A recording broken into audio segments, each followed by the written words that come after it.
Okay, welcome back to the International News Stage. I'm here with Vern Smith from Monster. Hey Joe, it's very nice to meet you. And you. We're going to be talking through all Monster's new products for CES and a little bit more about what Monster are up to. Now I was at the Monster CES press event, and as usual, it was a star-studded, very exciting, energetic affair. What are the key highlights and the key points to talk about from that for you guys? So at Monster, we had a couple big initiatives. You know, we are celebrating still our 35th anniversary. One of the biggest was our entree into multi-room wireless speakers. The idea is pure Monster sound anywhere in the home. We have a legacy beginning 35 years ago with making music sound better through cables. And then we've got into the speaker business in the last 20 years, but now the speaker business has changed quite a bit, that people are looking to be able to stream music and content. And everybody has a Wi-Fi system, so we're really excited about the Monster SoundStage multi-room wireless speaker system. So that's the SoundStage system. How many products are there in that range? There's 3 different models right now, and it's really based on how large a room you're going to put them in. The smallest one is water resistant that could go into a washroom or out by a swimming pool. And then there's a middle-sized one called the S2 and then a larger one, the SoundStage 3. On the roadmap includes soundbar and subwoofer, everything you would need for a home without having to have a professional installer, pull wires, and tear down your walls. Okay, so that's clearly a real new area for Monster to push up into. It is, and it's a kind of an extension where we've got those speakers for the home, that new initiative, and then quite a few mobile speakers. Another highlight we talked about yesterday was the first audiophile speaker that would play floating on its back in the water. Shaquille O'Neal helped us announce that, and it's a mobile Bluetooth speaker. So that's the SoundSplash Backfloat, am I right? Right, it's joining the Superstar family, and it's the new waterproof model, the Backfloat. So that's a portable speaker. It has a lithium-ion battery and connects with Bluetooth, and there's also a phone as well. So going back to the SoundStage briefly, what's the technology behind that? I know Qualcomm are also involved. I mean, it's an increasingly crowded market with the likes of Sonos and a few other companies. How's Monster's product going to stand out? So first we studied everything that was available, and then we partnered with Qualcomm because we thought that was the strongest foundation, would give the best consumer experience, the very stable Wi-Fi to build upon.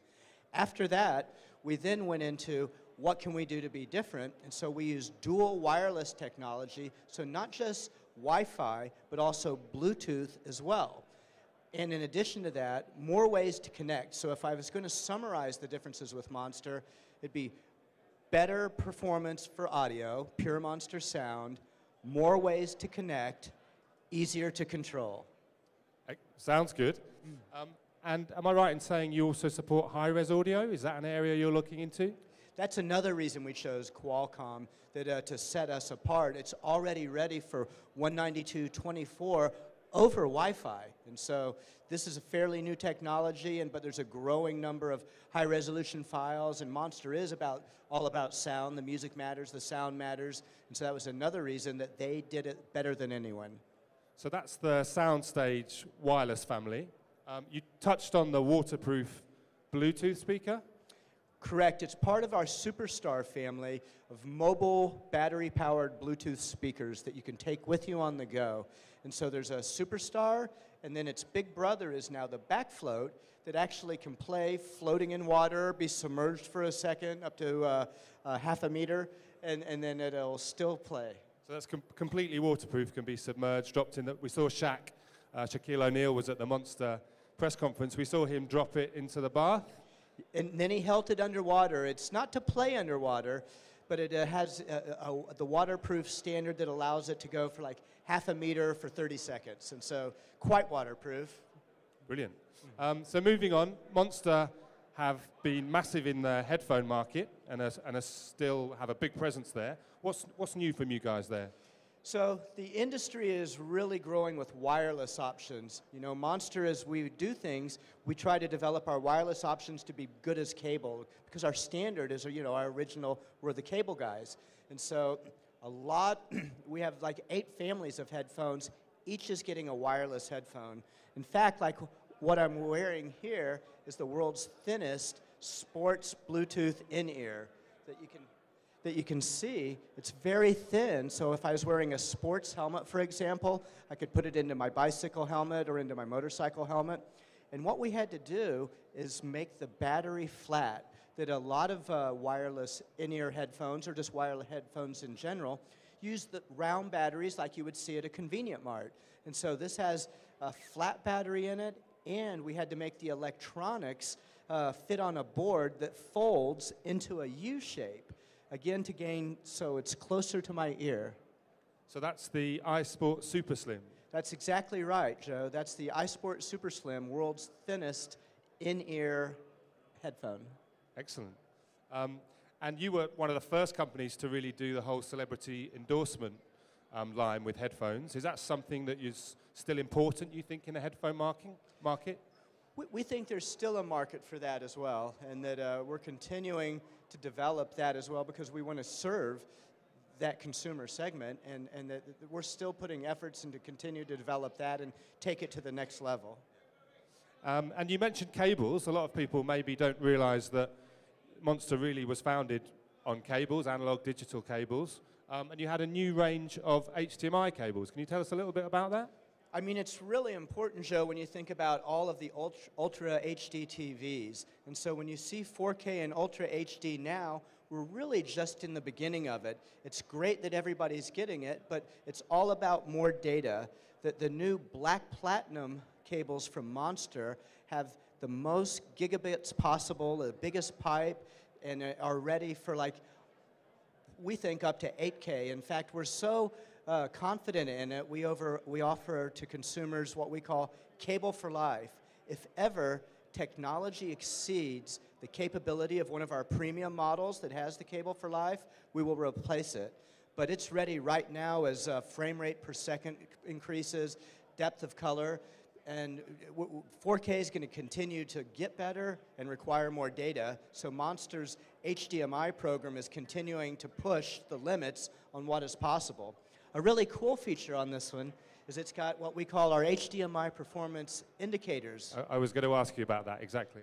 So it's these LED indicator lights that are on the hood of the cable, because many consumers and even installers, they don't get the components set up right. You have to have your source set up correctly for the maximum resolution that the display will take, and they're talking to each other because HDMI is two-way communication. The TV has to be set up right.